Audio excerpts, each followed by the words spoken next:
and welcome to the show. Today we are joined by Dr. Richard C. Levin, President of Yale University. Mr. Levin, thank you so much for joining us. Thanks for inviting me. So let me start by asking you, how would you say, how's this recession different from the previous recessions, and what are the main differences? Well, it's much deeper and more severe than the most recent recessions. The last two significant recessions were caused by disturbances in small parts of the economy. The internet bubble bursting in the early part of this decade, and prior to that, the savings and loan banks, getting overextended in the late 1980s and causing another recession. This is much more of an overall credit expansion that just got out of control. Way too much leverage in the economy. It started in the subprime housing market, but actually the bubble could have burst in any number of areas. There was extension of consumer credit. There was a tremendous amount of leveraging of corporate debt as well. So it just so happened that the housing sector unwound first, but the economy was leveraged probably 50% more than it ever had been in its history. How would you compare it to the 1930s depression? It's much more comparable, except even more leveraged than that. So it has the potential to be as severe as that experience was, in terms of the potential for being long and protracted. But some of the advantages that we have today are, one, we know more about fiscal and monetary policy than we did then, and two, there's much more encouraging signs of international collaboration in resolving this problem than there ever were then. After the collapse of the markets in 1929, there was economic warfare among countries and a huge round of protectionist interventions and all kinds of monetary policy games that were attempted to make the other countries worse off. That I hope will not happen again. Right. How do you see the recovery timeline?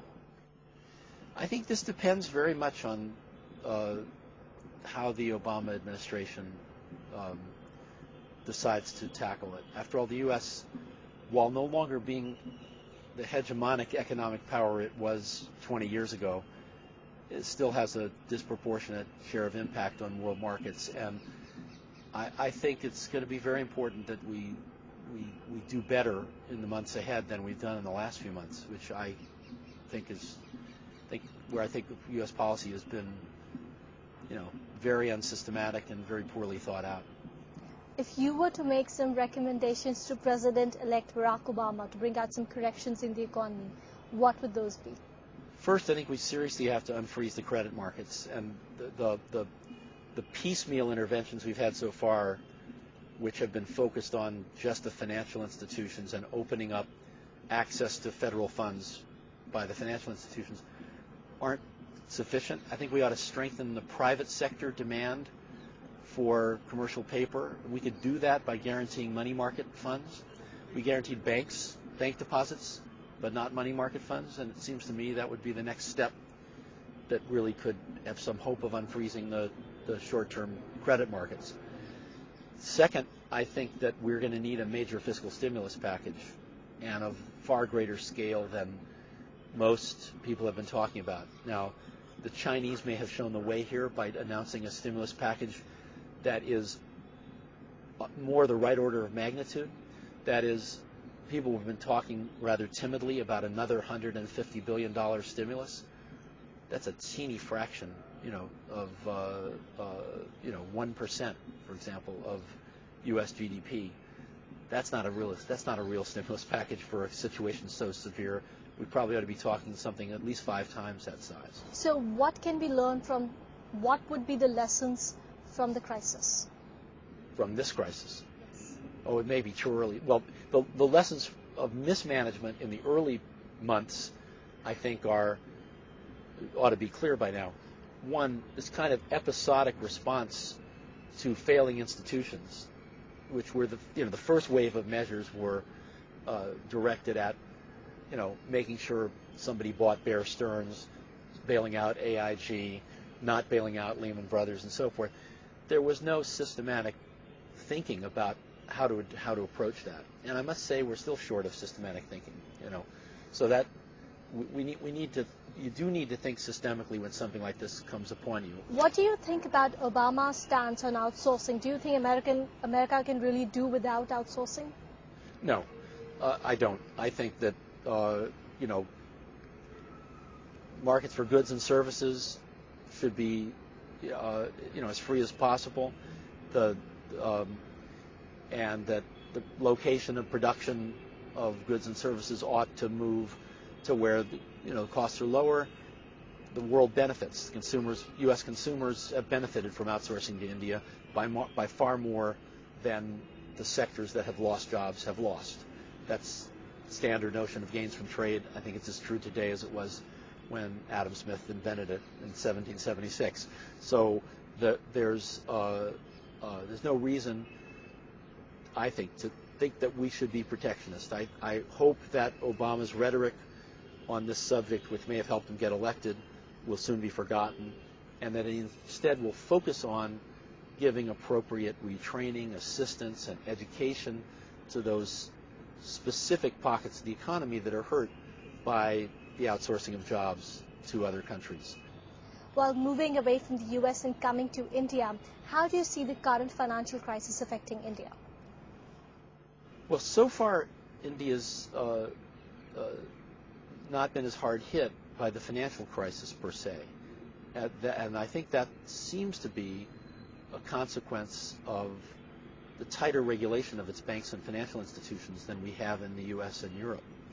So that the kind of over-leveraging we saw in the U.S. just not possible here. And you've got more stringent capital requirements, much closer scrutiny of the banking system by the Reserve Bank of India, I think, than we have in the United States.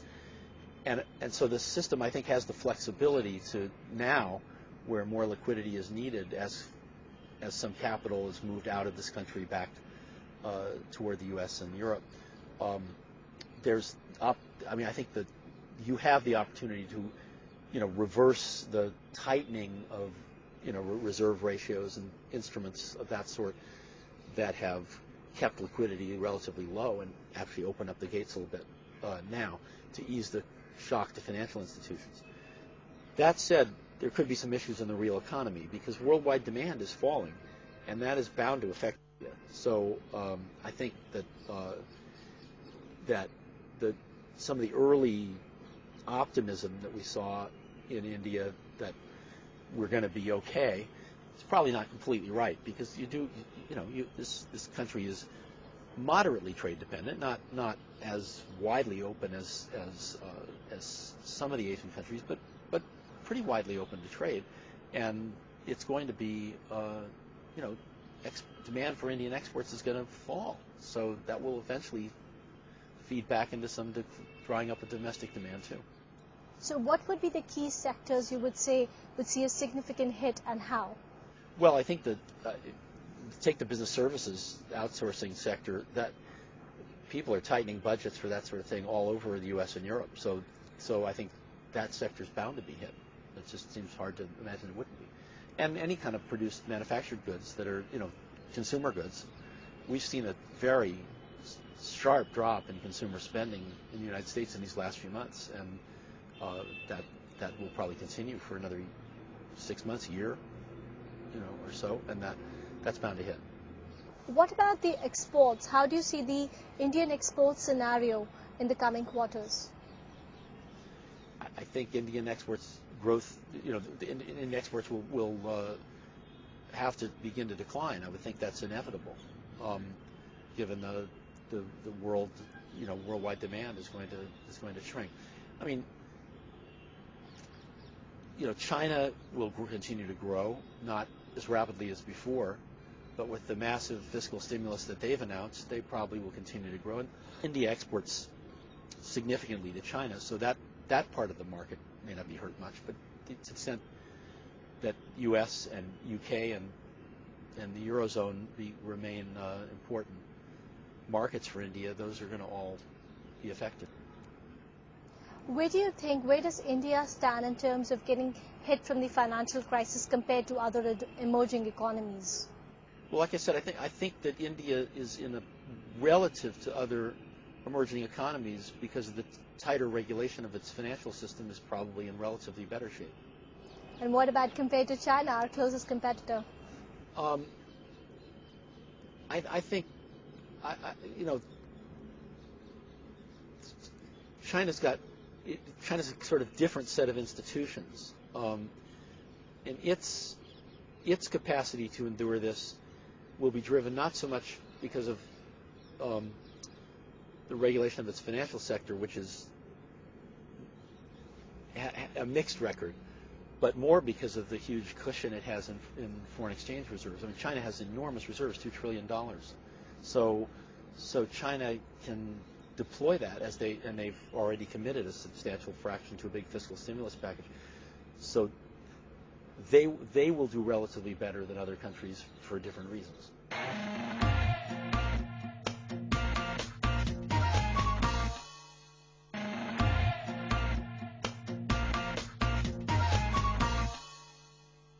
How would you say, if you can just spell out, how's the impact different for different economies, if you can just spell out some key differences?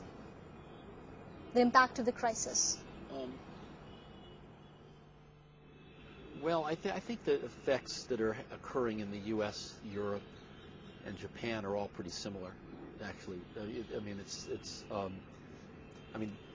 There was excessive leveraging everywhere, but more pronounced in the United States. But the interdependence of all these economies and their relative similarity means that if one starts to decline, they all do.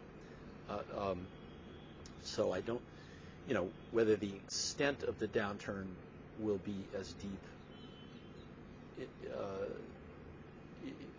one country to another is hard to tell. But I would guess the same order of magnitude pretty much everywhere among those countries. When you turn to the developing countries, they obviously have different profiles. Like I was suggesting, China and India will have perhaps more favorable outcomes than Europe and Japan and the United States, but for somewhat different reasons. China, because it built up its war chest for a rainy day, and now it's the rainy day, so it can spend, and that will help it can spend its way out of any kind of recession. India, because its financial regulation has given it more of a cushion that will allow it to inject more liquidity and keep things working here. What would you say are India's strengths that would help them mitigate the risks or perhaps curb down some of the effects of the crisis? Well, I think we've already covered that. They've been exhibited, which was there was in the banking system, because regulation was more stringent in the past and capital requirements were high and interest rates were high, that there was room to give. So what would you say as far as Indian jobs are concerned? Do you think there'll be a hit across all sectors, or do you think some sectors would have recession-proof jobs? Government will have recession-proof jobs. The public sector will probably not cut employees in a recession. That's true in the United States as well as India. Very interesting viewpoint. But how do you see the job scenario? Do you think India will also see a lot more downsizing across the sectors? The hope is this will not be a protracted recession in a rapidly growing economy like India. There may be some temporary dislocation and some job loss over the next year or two, but India's on such a rapid growth trajectory. There's so many positives driving the Indian economy in the long term that I don't think that there are serious problems to worry about. Some may pose that the current crisis may bring up some opportunities. So do you see Indian companies can really cash into some opportunities at this time? When asset prices bottom out, there will be lots of opportunities, and who knows who will take advantage of them. I think it's very, it's very hard to predict. So, perhaps India will see some real opportunities within this country. I just don't know. I know there are lots of sharp investors right now, sitting on the sidelines waiting for the great opportunities, and I'm sure they'll be there. But as far as global consolidation is concerned, do you think there'll be, of course, increased amount of M&A activity and Indian companies perhaps buying out some of the international companies with asset devaluing? That could happen. Yes. I mean, you certainly started to see this with the sovereign wealth funds early in this crisis, with sovereign wealth funds taking positions in financial institutions. Of course, they did it much too early, and they've all suffered substantial losses. But there'll undoubtedly be another round, and perhaps on more favorable terms. IMF has already downgraded India's expected GDP growth for next year to 6.9%. Do you think it could decrease even further in the coming years? I don't know, but there were a lot of countries that would kill for 6.9%. Do I think it'll go slower? It could very possibly, yes. I would be surprised if you had. What would be your anticipation? I'd be picking a number out of the air, but it's given the magnitude of what's happening around the world, to grow nearly 7% would seem a challenge. So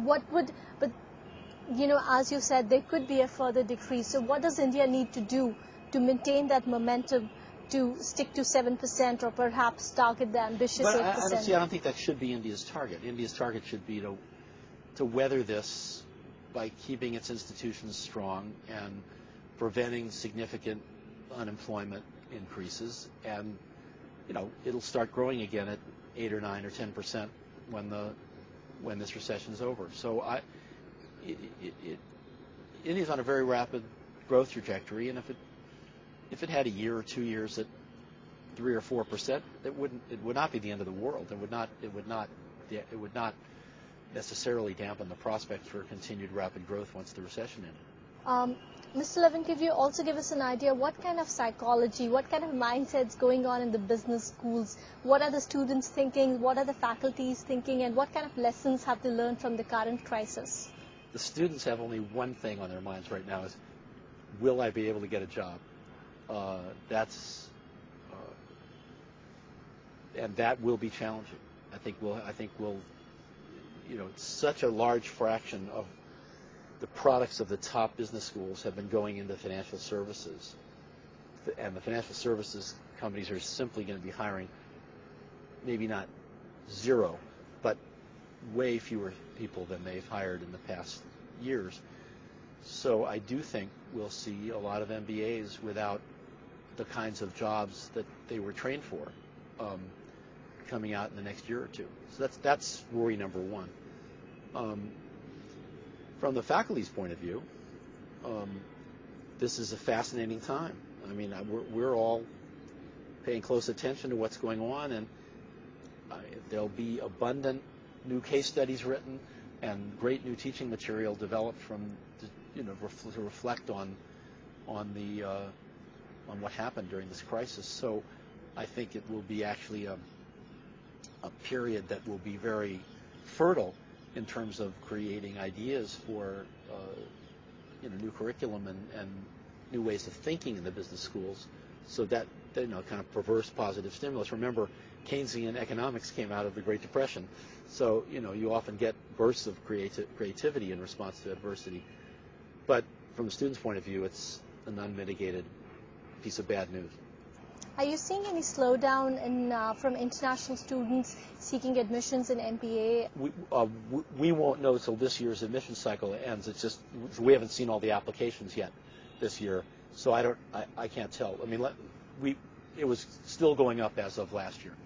I actually think, I don't know about international, but typically business school applications are counter-cyclical, so that when people start, when job prospects get worse, more people apply to business school. I figure this is the best time to take some time out. That's correct. So are you actually anticipating in the coming fall there would be a high number of enrollments? We do anticipate large numbers of applications in total.